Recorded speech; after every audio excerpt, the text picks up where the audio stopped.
Baiklah, untuk pertemuan kita kali ini, kita akan membahas sedikit tentang perbedaan penggunaan should, could, dan would. Mungkin di antara kita sudah ada yang memahami ataupun telah menerima materi ini. Namun, saya akan mengangkat sedikit materi ini untuk merefresh ingatan kita kembali. Jadi, kata should, could, and would adalah kata yang sering kita dengar, bahkan seringkali kita gunakan dalam kehidupan sehari-hari. Dan seperti yang kita ketahui, should, could, and would adalah modal verbs atau yang biasa kita sebut dengan kata kerja bantu. Dan pastinya kalian sudah tahu apa itu modal verbs. Jadi, modal verbs adalah modal kata yang membantu kata kerja, dan modal harus disandingkan dengan verb. Adapun macam-macam modal yaitu can, will, shall, may, might, should, could, and would. Namun, kali ini kita hanya akan membahas tentang should, could, and would. Baiklah, mari kita bahas poin pertama, yaitu would. Sebenarnya, would mempunyai banyak kegunaan, tapi saya hanya akan membahas yang common saja atau yang sering kita gunakan di kehidupan sehari-hari. Contohnya, request. Jadi, ketika kita ingin meminta seseorang untuk melakukan sesuatu, kita bisa menggunakan would untuk membuat pernyataan. Contohnya, would you mind help me for doing my project? Nah, di sini si speaker meminta tolong untuk dibantu menyelesaikan tugasnya.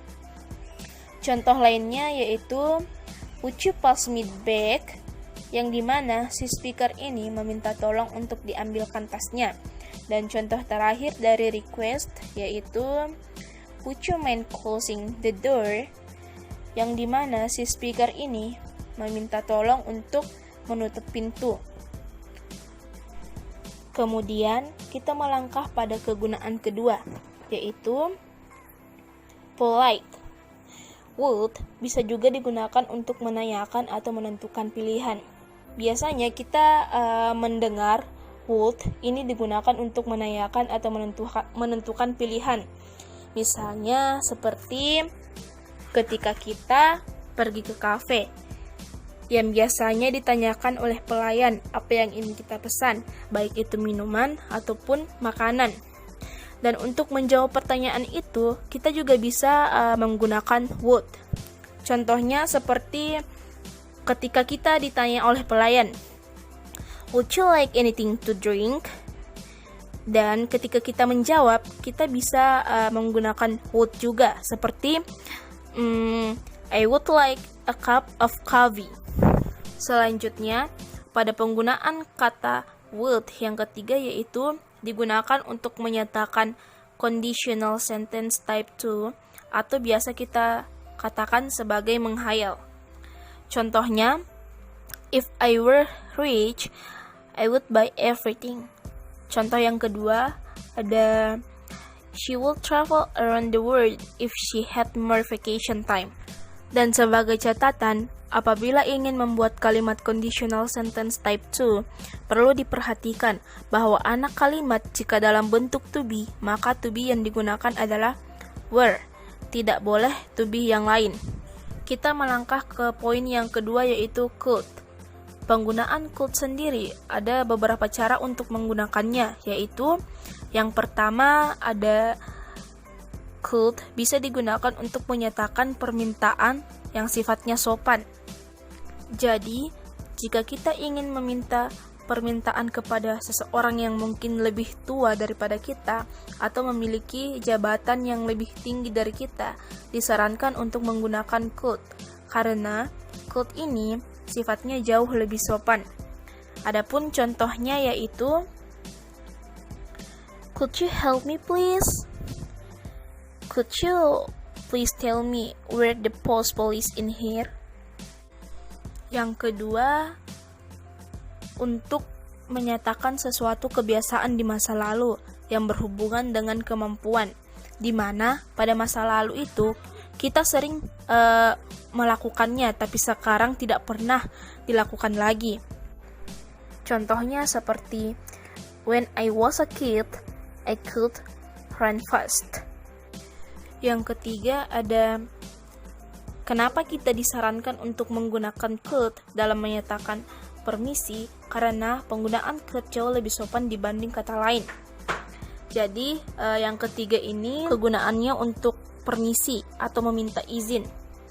Contohnya seperti could I leave class? Bisakah saya meninggalkan kelas? Yang kedua itu could I sit in here? Bisakah saya duduk di sini? Dan kegunaannya untuk menyatakan sesuatu yang mungkin saja bisa terjadi, yang biasa kita sebut dengan possibility. Tetapi untuk possibility yang sifatnya lampau, maksudnya sesuatu itu telah terjadi, tapi seolah-olah kita belum percaya bahwa itu telah terjadi. Contohnya, she could pass the exam. Jadi, si dia ini telah mengikuti ujian, tapi dia tidak lolos. Tapi dia merasa bahwa dia sebenarnya bisa lulus dalam ujian itu. Kita lanjut pada poin ketiga, yaitu should.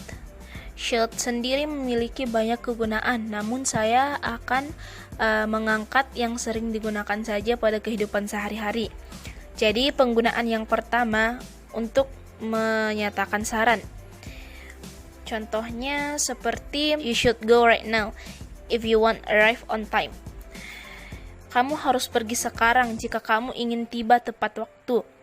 Yang kedua contohnya you should study hard if you want get the best value. Kamu harus belajar keras jika kamu ingin mendapatkan nilai yang bagus. Kemudian, kegunaan yang kedua untuk menyatakan ekspektasi, dalam hal ini dugaan. Contohnya seperti are you ready? The car should be here soon. Jadi, dia menganggap bahwa mobilnya akan segera tiba, namun bisa jadi kenyataannya atau kemungkinan mobil itu bisa datang terlambat. Dan untuk penggunaan yang ketiga, untuk menyatakan keharusan. Seperti contohnya, you should be wearing your mask. Yang kedua, you should be washing your hands. Baiklah, saya kira cukup sampai di sini. Mohon maaf jika ada salah kata ataupun pengucapan. Sampai jumpa di video selanjutnya. Dan thank you for your attention. Assalamualaikum warahmatullahi wabarakatuh.